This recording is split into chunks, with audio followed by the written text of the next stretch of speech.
शेषार्यवंशकलयशोधरिपूर्णचन्द्रम् श्रीमन्नृसिंहगुरुवर्यपदाब्जभृङ्गम् श्रीमन्ननन्तगुरुवर्यसुधम् गुणाब्धिम् सम्पत्कुमारगुरुवर्यमहम् प्रपद्ये श्रीशैलेत्यादिप्रणतोऽस्मि नित्यम्.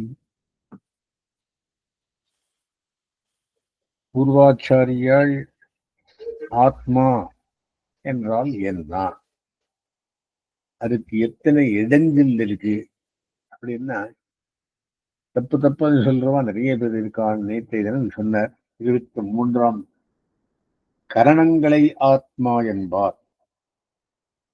கரணங்களை கை கால் முதலான ஸ்தூல சரீரத்தின் அவயவங்களை ஆத்மா என்பார். இந்திரியங்களை ஆத்மா என்பார். மனசை ஆத்மா என்பார். பிராணனை ஆத்மா என்பார். இவை தனித்தனியே ஆத்மா என்பார். இதனுடைய சமுதாயம் ஆத்மா என்பார். பிரகிருதியை ஆத்மா என்பார். இதுக்கு வேறுபட்டிருக்கும் ஆத்மா என்று கொள்ளச் செய்தேயும் ஜடம் ஆத்மா என்பார். க்ஷணிக்கம் ஆத்மா என்பார். ஞானம் ஆத்மா என்பார். விபு ஆத்மா என்பார். ஆத்மா அனித்யம் என்பார். ஏகாத்மா என்பார். பரிணாமி ஆத்மா என்பார். ஸ்வதந்திரம் ஆத்மா என்பார். 15 தப்பு அர்த்தங்கள். அப்புறம் பாரதந்திரியம் கொல்லானுக்கு செய்தேயம் கர்மத்துக்கு பரதந்திரன் என்பார். இது பரதந்திரன் என்ன யார்? எம்பெருமானுக்கே பரதந்திரே தவிர அவனுக்கே நாமாயி செய்வோம் என்று தவிர வேறு யாருக்கும் பரதந்திரம் இல்லை. ஆனா அத்தியம் தப்பா அறிந்தவர்களுக்கு என்ன, பாரதந்திரம் கொல்லானுக்கு செய்தேயும் கர்மத்துக்கு பரதந்திரம் என்பார். மாதாபிதாக்களுக்கு பாரதந்திரம் என்பார். பிதிருக்களுக்கு பரதந்திரம் என்பார். கிரகஸ்தர்களுக்கு பரதந்திரம் என்பார். அக்னிக்கு பரதந்திரம் என்பார். இந்திரனுக்கு பரதந்திரம் என்பார். பிரம்மாவுக்கு பரதந்திரம் என்பார். ருத்ரனுக்கு பரதந்திரம் என்பார். ஏகாயன எம்பெருமானுக்கு பரதந்திரம் என்பார். 8 அபார்த்தங்கள். இப்படி பகுமு பிரகாரங்களிலே விப்ரதிபத்தி பண்ணுவர்கள். பிரதிபத்தி கரெக்டா தெரிஞ்சுகிறது, விப்ரதிபத்தி என்ன தப்பாக தெரிஞ்சுகிறது. இவை விப்ரதிபத்தி ஆகிறபடி எங்கனே என்னில் அப்படின்னு எல்லாம் விவரிச்சென்று வந்தார். அது இன்னொரு தினம் பார்த்துட்டு இருக்கேன். காரணம் என்னன்னா, ஒரு விஷயத்தை ஸ்பஷ்டமாக அறிய வேண்டியது, அதுக்கு என்னென்ன இடைஞ்சல்களுக்கு எந்த மாதிரி எல்லாம் தப்பா புரிந்து கொள்ளலாம் என்ற விஷயத்தை சொல்லி, அது ஒண்ணுமில்லை என்ற விஷயத்தை சொல்லி கடைசியில் என்ன தீர்மானம் பண்றார் அப்படின்னா,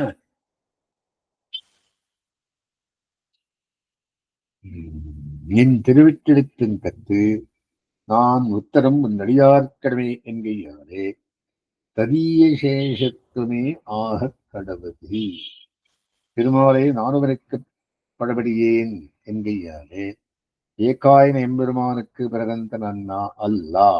இனி ஆத்மாவுக்கு நெருங்கின்ற சேஷத்துவம் திருவஞ்சாழ்வார் சொன்ன மாதிரி என் திருவெட்டெழுத்தின் கட்டு நான் முத்தனும் நடிகார் கடிமை முடிகிற.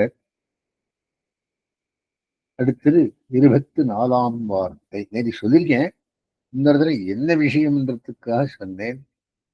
விப்ரதிபத்தி கிடைச்சிருக்க ஆத்மா 15 விதமான வார்த்தங்கள் பண்றா, அதெல்லாம் ஒண்ணுமே இல்லை.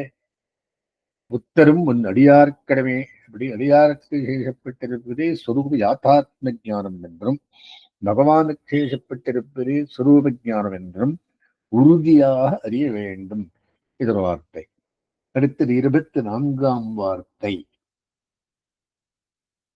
தத்வத்ரயம். ஏது? சிதச்சிதீஸ்வரன் என்று தத்துவங்கள் 3. அதில் ஆத்ம தத்துவத்திரயம். ஆத்ம தத்துவத்திரயம் பத்த முக்த நித்திய என்று. அதில் பத்தாத்மாக்கள் திரயம்.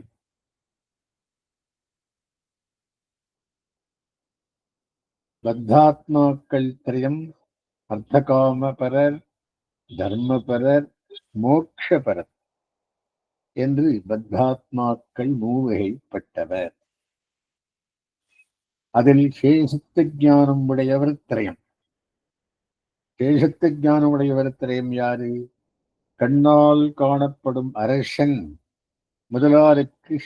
முதலானாருக்கு சேஷம், சுப்பீரியர், அவருக்கு சேஷம். காணப்படாத தேவதைகளுக்கு சேஷம். மூணாவது பகவானுக்கு சேஷம் என்று சேஷத்த ஞானத்தை உடையார் மூவகைப்பட்டவர். அரசனுக்கு, இதர தேவதைகளுக்கு, எம்பெருமானுக்கு. ரெண்டு தப்பு, ஒண்ணு கரெக்ட். அவரம் அதில் பகவத் சேஷத்த ஞானம் உடையார் திரயம். அவ யாரு அப்படின்னா, பகவானுக்கு அடிமைப்பட்டது இவ்வாத்மா என்னும் அறிவுடையவர்களும், ஐஸ்வர்யார்த்திகள், கைவல்யார்த்திகள், எம்பெருமானையே அடைய விரும்புபவர்கள் ஞானி என்று மூவகைப்பட்டவர். ஆத்ம பிராப்தி காமம் திரயம். ஆத்மாவை அனுபவிக்க விரும்புகிறவர்கள் ஒன்னு. அச்சின்மிஷ்டமான அச்சித்தோடு கலந்த ஆத்மாவை அனுபவிக்க விரும்புகிறவர்கள். அச்சித்திலிருந்து நீங்கிய கேவலாத்மாவை அனுபவிக்க விரும்புவர் கைவல்யனிஷ்டர். மூணாவது பிரம்மாத்மகமாக தம் ஆத்மாவை அனுபவிக்க விரும்பும் பஞ்சாக்னி வித்யா நிஷ்டர் என்று மூவகைப்பட்டவர். அதில் பிரபன்னாதிகாரிகள் திரயம், ஆத்ம பிராப்தி காமர் திரயம்.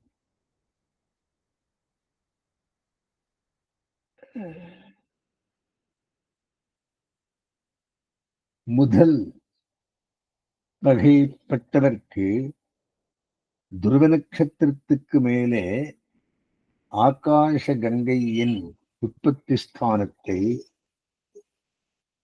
அனுபவஸ்தானமாக எங்களாழ்வான் ஸ்ரீ விஷ்ணு புராண வியாக்கியானத்தில் அருளி செய்கிறார். 2. இரண்டாவது வகைப்பட்டவர்க்கு விரஜா நதிக்கும் ஸ்ரீ வைகுண்ட நகரத்துக்கும் இடைப்பட்ட ஸ்தானத்தை அனுபவஸ்தானமாக சஹசிரநாம பாஷ்யத்திலே பட்டர் முக்தானாம் பரமாகதிஹி என்னும் திருநாமத்தை வியாக்கியானம் செய்யும் போது அருளி செய்தார். ஆத்ம புராணம் உத்தரகண்டம் 256ஆம் அத்தியாயத்திலும் இவ்விஷயம் உள்ளது. இதில் மூன்றாவது வகைப்பட்டவர்களுக்கு ச ஏனான் பிரம்ம கமயதி என்னும் உபனிஷத் வாக்கியத்தின்படி அச்சிராதிகதியும் பிரம்ம பிராப்தியும் சொல்லப்பட்டிருக்கையால் ஸ்ரீவைகுண்ட திவ்ய நகரமே இவர்களுக்கு அனுபவஸ்தானமாகும். இவ்விஷயம் காரியாதிகரண ஸ்ரீபாஷ்யத்திலும் கீதாபாஷ்யத்திலும் தெளிவுபடுத்தப்பட்டுள்ளது. பிரபன்னாதிகாரிகள் திரயம்.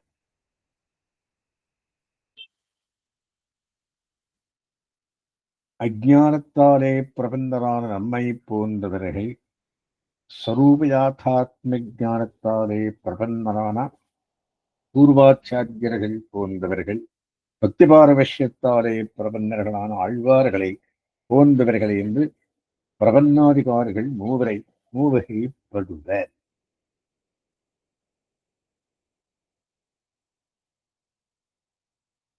இவ்விஷயம் ஸ்ரீவிதரபூஷணம் 43வது சூத்திரத்திலும் அதன் வியாக்கியானத்திலும் தெளிவுபடுத்தப்பட்டுள்ளது. எல்லாம் ஒரு 8 திரயத்தை சொல்ற சிந்தனம் பண்ண வேண்டியது. அதான பிறகு விடுத்த 5ஆம் வார்த்தை, ரக்ஷகத்துவத்தை அழித்தான், அனாதிகாலமாக சம்சாரி சேத்தனன் நிற்கும் நிலையை கூறுகின்றன.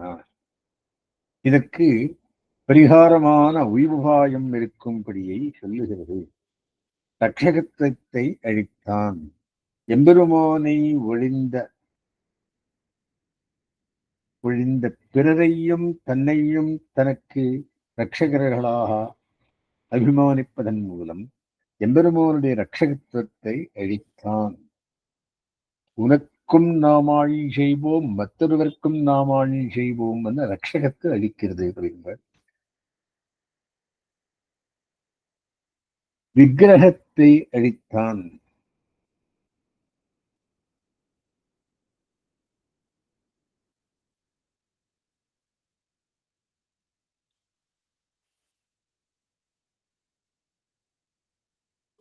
ரட்சகத்தை அளித்தான்.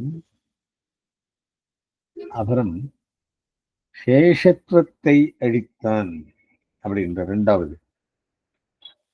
எம்பெருமானுக்கு சேஷமான அடிமைப்பட்ட ஆத்ம வஸ்துவை சுதந்திரமாகவோ பிறர்க்கு சேஷமாகவோ நினைப்பதன் மூலம் தன் ஸ்வரூபமான சேஷத்துவத்தை அளித்தான். இரண்டாவது. முதலாவது ரட்சகத்துவத்தை அளித்தான், இரண்டாவது சேஷத்துவத்தை அளித்தான், மூன்றாவது பரத்வத்தை அளித்தான்.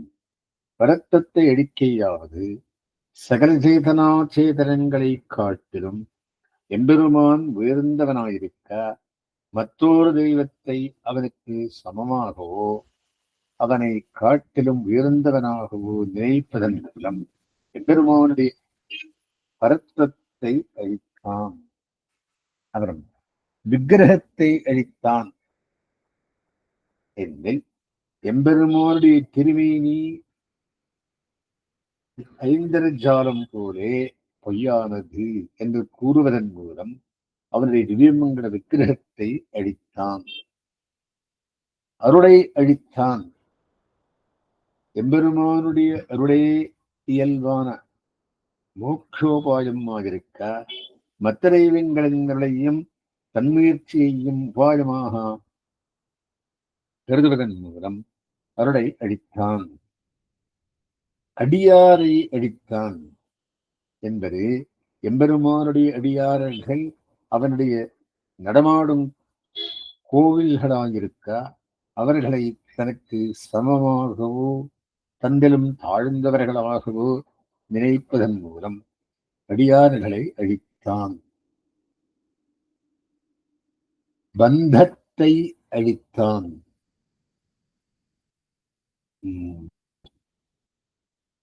அல்ல, அதுக்கு முன்னே அடியார்களை அழித்தான், விபூதியை அழித்தான். விபூதியை நித்திய விபூதியான பரமவரத்தையும் லீலா விபூதியான இவ்வுலகத்தையும் பொய் என்று கருதுவதனாலும் உபய விபூதியையும் அழித்தான். கருதுவதன் மூலம் அப்புறம் தன்னை பந்தத்தை அழித்தான். அப்படின்னா எம்பெருமான் இயல்பாகவே எல்லா உறவும் விடயமாயிருக்க சாம்சாரிக பந்துக்களை உறவாக நினைப்பதன் மூலம் எம்பெருமானுடைய உறவை அழித்தான். விருத்தியை அழித்தான். பகவத் கைங்கரியமே பரமபுருஷார்த்தமாயிருக்க சப்தாதி விஷயங்களை புருஷார்த்தமாக நினைப்பதன் மூலம் விருத்தியாகிற கைங்கரியத்தை அளித்தான்.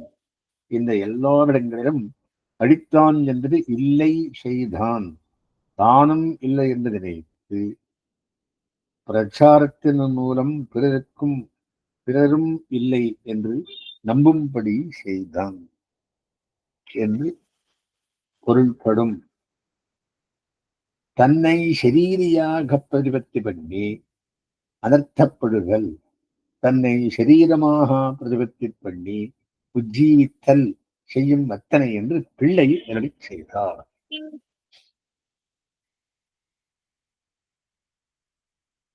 இவ்வளவு தவறான காரியங்களையும் இவன் செய்து அனர்த்தப்படுவதற்கு காரணம் தன்னை எம்பெருமானுக்கு சரீரமாக அறியாமல் தன்னை ஸ்வதந்திர சரீரியாக அநாதிகாலமாக எண்ணியதேயாகும். எம்பெருமானுக்கு சரீரமாக தன்னை எண்ணுவதே இவ்வனர்த்த பரிகாரமான உய்வுபாயமாகும். ஆகையினால எம்பெருமானுக்கு அடியோங்கள் சரீரம், அவன் சேஷி, நாங்கள் சேஷப்பட்டவர்கள். நவகிர சம்பந்தத்தை உணர வேண்டும். 26ஆம் வார்த்தை. பௌருஷத்தை ஏறிட்டுக் கொள்ளுகை, பாரதந்திரத்தை அழிக்கை, வியாபாரத்தை ஏறிட்டுக் கொள்ளுகை, விவசாயத்தை அழிக்கை, விஷயாந்தரங்களை அன்வைக்கை, விருத்தியை அழிக்கை என்று ஆச்சான் பிள்ளை செய்தார். 3 விஷயம் சொல்றார். என்ன சொல்றார்? பௌருஷத்தை ஏறிட்டுக் கொள்ளுகை, தன்னை சுதந்திரனாக நினைக்கை, பாரதந்திரத்தை அளிக்கிறது. வியாபாரத்தை ஏறிட்டுக் கொள்ளுகை அப்படின்னா தன்னை ரட்சித்துக் கொள்ள தன்முயற்சியில் ஈடுபடுதல். அதன் மாதிரி விவசாயத்தை அளிக்கும். விஷயாந்தரங்களிலே அன்மைக்கை, விருத்தியை அளிக்கும். அப்படின்னா என்ன? விவசாயத்தை அழிக்கை, எம்பெருமானே உபாயம் என்ற உறுதியை அழிக்கை, அதவண்ணா விருத்தியை அழிக்கை, இங்கிரியத்தை அழிக்கும் என்று ஆச்சான் பிள்ளை அருள் செய்தார். 27ஆம் வார்த்தை. ஞானம் ஞானத்தை விநியோகம் கொள்ளும்படி என்னென்னில்.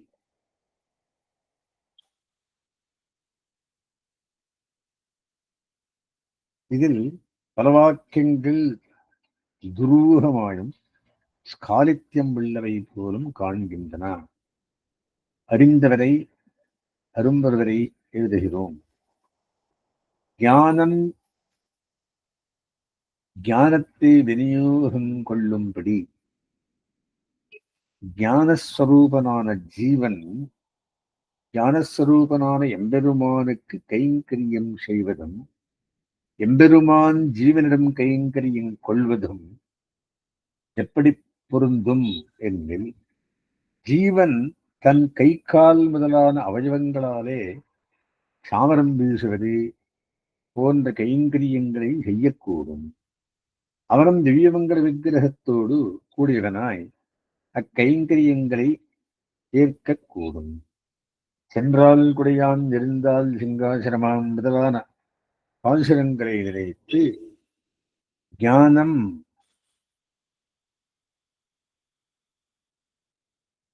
ஞானத்தை விநியோகம் கொள்ளும்படி என்றுள்ளோம்.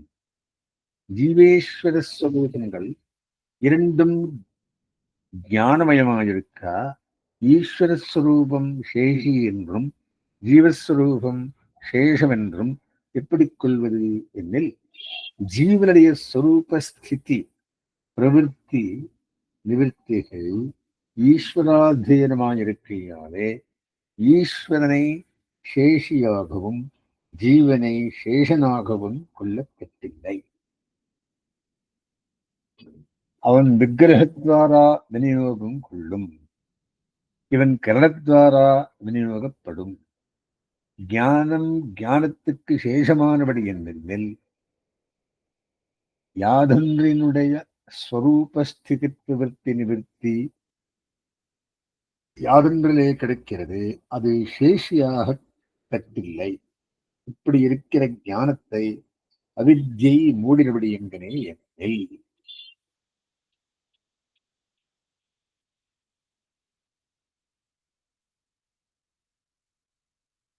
ஞானாஷ்டயமாகையாலே கல்லு கலங்காதே நீர் கலங்கும் நித்தனைகிறேன். ஞான திரவியமிது எப்போதும் ஒக்க கலங்கி அல்லது இராதே. அப்பிராப்தத்திலே கலங்குதல், பிராப்தத்திலே கலங்குதல் இதே. ஸ்தூலத்தில் சூக்ஷம் இருக்கும்படி எங்கனே என்னில் வேற விஷயம் சொல்றார். ஆகையினாலே ஞானமயமான ஜீவஸ்வரூபத்தை கர்மமாகிற அவித்யை மூடுவதாவதென்ன என்னில் ஞானஸ்வரூபமாயிருக்கும் ஆத்மா தர்மபூத ஞானத்துக்கு இருப்பிடமாயும் இருக்கையாலே சூரியனுடைய ஒளியை மேகம் மறைப்பது போலே ஜீவனுடைய தர்மபூத ஞானத்தை அவித்யை என கர்மம் மறைக்கலாம் என்று கண்டுகொள்வது. கல்வு என்ன சொல்றார்? கலங்காதே நீர் கலங்கும் நித்தனையிலே உடைத்தார். ஜீவனுடைய தர்மஸ்வரூபம் அணுவாய் ஞானமாயிருக்கையாலே கல்லை போலே கலங்காமல் விகாரம் மற்றதாய் இருக்கும். விபுவாய் விகாரமுடையதான தர்மபூத ஞானம் நீர் போலே கலங்கிக் கொண்டே இருக்கும்.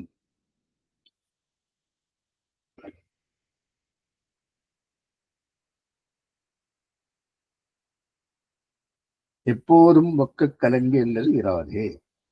ஸ்தூலத்திலே சூக்ஷம் இருக்கும்படி எங்கனே என்னில் ஞானேந்திரியங்களிலே வியாபித்திருக்கும் அப்படிங்கள். விபுவாய் விகாரம் உடையதான தர்மபூத ஞானம் நீர் போலே கலங்கிக் கொண்டே இருக்கும். தர்மஸ்வரூபம் குணாஷ்டமாக மாத்திரம் இருப்பதால் திரவியமாகிறது. தர்மபூத ஞானம் கிரியாஷ்டலமாகவும் இருப்பதால் திரவியமாகிறது. அதற்கு லீலா விபூதியிலும் நித்திய விபூதியிலும் கலக்கமுண்டு. ஸ்தூலத்தில் சூக்ஷம் இருக்கும்படி என்கிறே எண்ணில் ஞானேந்திரியங்களிலே வியாபித்திருக்கும். ஸ்தூலம் கடியும் போது வாயு கந்தானிவா என்கிறபடியே வாயு கந்தத்தை கொய்து கொண்டு போமா போலே இந்திரியங்கள் சாரவத்தையாம் அருச்சி அவிஸ்வாசம் வழியாக போகும். ஸ்தூலம் விட்ட போதே சூக்ஷம் விடாதல்வானன். இதுக்கு ஏற்கனவே என்ன சொல்றார் அப்படின்னா, ஜீவனுடைய தர்மஸ்வரூபம் அணுவாய் ஞானமாயிருக்கையாலே கல்லை போலே கலங்காமல் இருக்கும். விபுவாய் விகாரமுடையதான தர்மபூத ஞானம் நீர் போலே கலங்கிக் கொண்டே இருக்கும். தர்மஸ்வரூபம் குணாஷ்டலமாக மாத்திரம் இருப்பதால் திரவியமாகிறது. தர்மபூத ஞானம் கிரியாஷ்டலமாகவும் இருப்பதால் திரவியமாகிறது. அதற்கு லீலா விபூதியிலும் நித்திய விபூதியிலும் கலக்கம் உண்டு. லீலா விபூதியில் ஞானம் கனிந்த நலமான பிரேமம் பிறப்பதற்கு முன்பு கர்மம் காரணமாக சுரூபத்துக்கு தகாத பிராகிருத்த விஷயங்களை கண்டு கலங்கும். அது இவ்விபூதியில் அத்தகைய பிரேமம் பிறந்த பின்பும் நித்திய விபூதியிலும் எம்பெருமானின் வைலட்சண்யம் காரணமாக சுரூபத்துக்கு தக்கபடி அவன் விஷயமாக என்பதுகிறதோ என்று கலங்கி பல்லாண்டு பாடும்பது. ஸ்தூலத்திலே சாரவத்தையாம் ஸ்தூல சரீரத்தில் சூக்ஷ்ம சரீரம் இருப்பது எப்படி எண்ணில் சூக்ஷ்மமான ஞானேந்திரியங்களிலே சூக்ஷ்ம சரீரம் ஒன்றிருக்கும். மரணத்தாலே ஸ்தூல சரீரம் கடியும் போது சரீரம் இரவாப்னோதி ஈஸ்வரா கிரஹீத்வைத்தானி சம்யாதி வாயுர்கந்த விவாஷயாதி. 15:8 கீதையில்.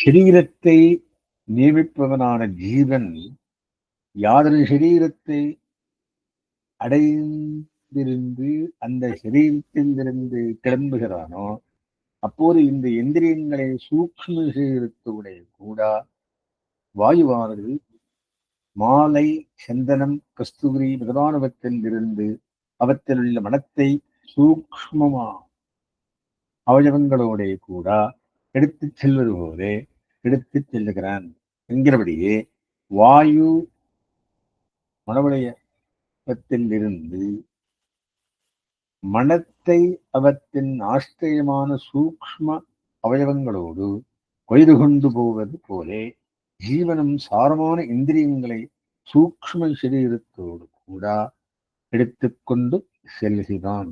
ஆகா, தூரத்திலே சூக்ஷ்மம் மலரில் மனம் போலவும் பாலில் நெய் போலவும் சாரமாயிருக்கிறது என்று கருத்து. அருச்சி அவிஸ்வாசம் அடியாகப் போகும் பகவத் விஷயத்தில் ருச்சியின்மை அனாதி பாபவாசனையாலே ஏற்பட்ட நம்பிக்கையின் இன்மையினாலே உண்டாகும்.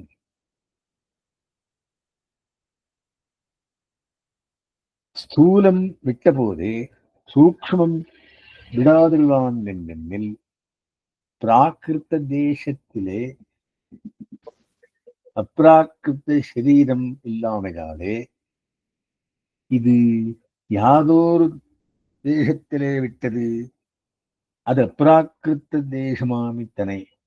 இது கமனசாதனம் ஆகியாலும் போகிற வழியில் உள்ள தேவஜாதிகள் தற்கரித்து ஸ்வரூபம் பெருகைக்கும் சூக்ஷ்மம் விட்டால் 12 கோடி ஆதித்யர்களை அடலை கலற்றி ஒளியை தேக்கினாற் போலே தேஜஸ்ஸு புறவெல்லப்பட்டால் தேவதேசங்களில் உள்ள நின்று கிஞ்சித் கரித்து ஸ்வரூபம் பெறவண்ணாமையாலே இன்னும் ராஜமகிஷி அந்தப்புறத்துக்கு போகும்போது தட்டுப்பா இட்டு போவதே ஸ்வரூபமிதே. அப்போது தேவஜாதிகளும் இடகிட எம்மை போந்தலியாய் என்றும் ஈழகர் ஈடுகளை திரளாய் என்றும் சொல்லி கருவும் தலை கட்டினால் எதிரம்பு கோக்கும் அசத்துக்களாகியாலே இப்படிப்பட்ட ஹேயர் கண்படாமல் போய் சொரூபத்துக்கு கண்படாமல் போய் வைகுண்ட திருவாசலே இழிந்து தட்டுப்பாய் வாங்கும் வித்தனை, அதாவது விரஜியிலே இழியும் வித்தனை. திரவாங்கினால் மதுமுகமடந்தையர் முகத்திலே விழிக்கும் வித்தனை.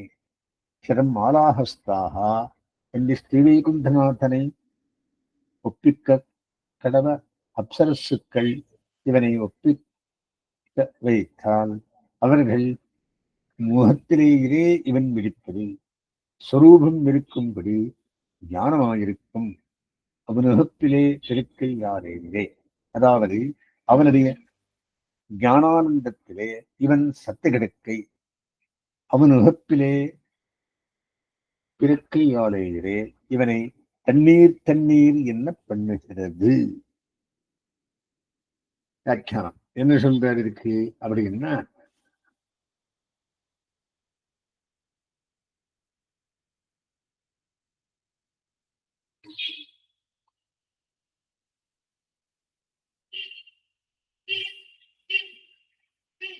இவன் விழிப்பது ஸ்தூல சரீரம் விட்டவுடன் சூக்ஷ்ம சரீரம் ஏன் விடுவதில்லை என்றில் எல்லா கிரமங்களும் கடிந்தால் வழியா சூக்ஷ்ம சரீரம் விடாது.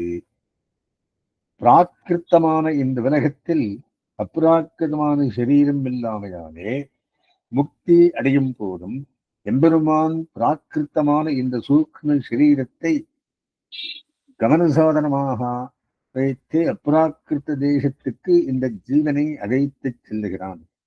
ஆகையாலே இருடும் இடம் அப்ராக்கிருத்த தேசமாக வேணும். இது இல்லாமலே அப்ராக்கிருத தேசத்துக்கு போகக்கூடாதோ என்றில் அவயவமற்ற ஜீவன் அவயவம் உள்ள சரீரம் இல்லாமல் ஓரிடத்திலிருந்து மற்றொரு இடத்துக்கு போக முடியாது. ஆகையால் இந்த பிராகிருத்த சரீரம் அப்பிராகிருத்த தேசத்தின் கீழ் இல்லையானா விரஜை வரையில் தொடர்கிறது. அத்துடன் அச்சிராதிகதையாலே போகிற வழியில் உள்ள தேவதாரிகள் இந்த முக்தனுக்கு உபச்சாரங்கள் செய்து சொரூபம் பெறுவதற்கு இவனுக்கு சூக்ஷ்ம சரீரம் வேணும். சரீரமில்லாவிடனும் இவனை தன் சங்கல்பத்தாலே பரமபதத்துக்கு இட்டுச் செல்ல முடியாதோ எனில் அப்படி சரீரத்தை கடித்து இட்டு சென்றாலும் ஞானானந்தமயமான இந்த ஜீவஸ்வரூபம் சூக்ஷ்ம சரீரம் விட்டவுடன் 12 கோடி சூரியர்களுடைய உஷ்ணத்தை எடுத்துவிட்டு ஒலியை மாத்திரம் தேக்கினாற் போல் ஒளியுள்ளதா இருக்கும். அந்த ஒளி வெள்ளத்துக்கு எதிர் நின்று தேவதாதிகள் உபசாரம் செய்து சுரூபம் பெற முடியாது. அதற்காகவும் எம்பெருமான் சூக்ஷ்ம சரீரத்தோடேயே இவன் அழைத்துச் செல்கிறான். மேலும் ராஜமகிஷியை அந்தப்புறத்துக்கு அழைத்துச் செல்லும் போது பல்லக்கின் மேலே தட்டுப்பாயிட்டு பிறர் கண் படாதபடி அழைத்துச் செல்வது வழக்கமென்றோ. தேவதாரிகளும் இடர்களை என்ன போந்தலியாய் நீள் நகர் நீள் எரிவை திருளாய் திருவிருத்தம் 1 திருவாய்மொழி திருவிருத்தம் என்று எம்பெருமானை பிரார்த்தித்து அவனை கொண்டு தங்கள் சத்துரு சம்ஹாரத்தை சாதித்துக் கொண்டவன் அந்த எம்பெருமான் மேலேயே எதிர்ம்பு கோக்கும் ரஜஸ்தமோ குணம் உள்ளவர்களாகியாலே இவர்கள் ஜீவஸ்வரூபத்தை உள்ளபடி பார்க்கலாகாது என்னும் திருவிள்ளத்தாலே அந்த ஸ்வரூபத்தை மறைக்கும் தட்டுப்பாய் போலே இருக்கும் சூக்ஷ்ம சரீரத்தை இட்டு மறைத்து தனக்கு மகிழ்ச்சி போலிருக்கும் இந்த முக்த ஜீவனை அழைத்துச் செல்லுகிறான் என்றும் கொள்ளலாம். இப்படி பிறர் கண்படாமல் சூக்ஷ்ம சரீரத்தை இட்டு மறைத்து அப்ராக்கிருத்த தேசம் புகும் வரையில் அழைத்துச் சென்று அந்த தேசத்தின் எல்லையிலே உள்ள விரஜா நதியில் இடிந்தவுடன் சூக்ஷ்ம சரீரமாக தட்டுப்பாயை வாங்கி விடுகிறான் எம்பெருமான். அப்படி திரை வாங்கினவுடன் மதுமகமடந்தைய என்று ஆழ்வார் அருளி செய்யப்பட்ட நித்திசூர்களின் முகத்திலேயே முதல் வெடிக்கிறான் இந்த முக்த ஜீவன். தம் பஞ்சசதாம் அப்சரசாம் பிரதிதாவந்தி சரம் மாலாஹஸ்தாக என்று தொடங்கும் கௌஷீரிகை வாக்கியத்தில் சொன்னபடி ஸ்ரீவைகுண்டநாதனுக்கு அலங்காரம் செய்ய ஏற்பட்ட நித்திசூரிகள் கோஷ்டியில் சேர்ந்த அப்சரசுக்கள் இவருக்கும் அலங்காரம் செய்ய நியமிக்கப்பட்டிருக்கிறார்களாகையாலே முக்தனானவுடன் இவன் முதலில் அவர்கள் முகத்திலேயே இருக்கிறான். ஸ்வரூபம் இருக்கும்படி என்ன பண்ணுகிறது? எம்பெருமான் இந்த ஜீவஸ்வரூபத்தை தனக்கு பரமபோக்கியமான உணவு போலே உகந்திருக்கிறான். ஆகையாலே இந்த ஜீவஸ்வரூபம் ஞானமயமாயிருக்கிறது. அதாவது அவனுடைய ஞானானந்தத்தில் இவன் சத்து வரும்படி இருக்கிறது. இப்படி அவன் வகுப்புக்கு விஷயமாகினாலேயே அநாதி காலமாக சர்வேஸ்வரன் விடாய்த்தரன் தண்ணீரை தேடி அலைவது போலே இவனை தேடி அலையும்படி பண்ணுகிறது. யாருக்கு சந்தோஷம்? எம்பெருமானுக்கு. சேதனரைக் கண்டு தண்ணீர் தண்ணீருடைய அழைப்பானாம். 28ஆம் வார்த்தை. ரக்ஷ ரக்ஷக சம்பந்தம், பிதா புத்திர சம்பந்தம், சேஷேஷி சம்பந்தம், பர்திருபார்யா சம்பந்தம், ஞாத்ரிஜேய சம்பந்தம், ஸ்வஸ்வாமி சம்பந்தம், ஷரீர சம்பந்தம், ஆதாராதேய சம்பந்தம், போக்திரு போக்ய சம்பந்தம். தமிழ் சம்பந்தத்தை சொல்றார். பிதாச்ச ரக்ஷகசேஷி பர்த்தாஜ்ஞேயோ ரமாபதி சுவாமியாதாரோ மமாத்மா ச ஆத்யே அனுமோதிதா அப்படின்னு வருது. அது பிரிச்சு சொல்றார். பிதாச்ச ரக்ஷகசேஷி இங்கே கொடுத்திருக்காரு. பர்த்தாஜ்ஞேயோ ரமாபதி சுவாமியாதாரோ மமாத்மா ச போக்தா ச ஆத்யம் அனுமோதிதா. தந்தையாகவும் ரட்சகனாகவும் சேஷியாகவும் பர்த்தாவாகவும் ஜேயனாகவும் சுவாமியாகவும் ஆதாரனாகவும் ஆத்மாவாகவும் போக்தாவாகவும் படி எம்பெருமான் என்னோடு 9 உருவடையனாக முதல் ரகசியமான பெரிய தர்மந்தத்திலே சொல்லப்படுகிறது என்ற பிரமாணத்தில் காட்டப்பட்ட இந்த நவவித சம்பந்தங்களும் பிடரோகாச்சாரிய அருளி செய்த நவவித சம்பந்தம் என்னும் கிரந்தத்தில் விவரிக்கப்பட்டன.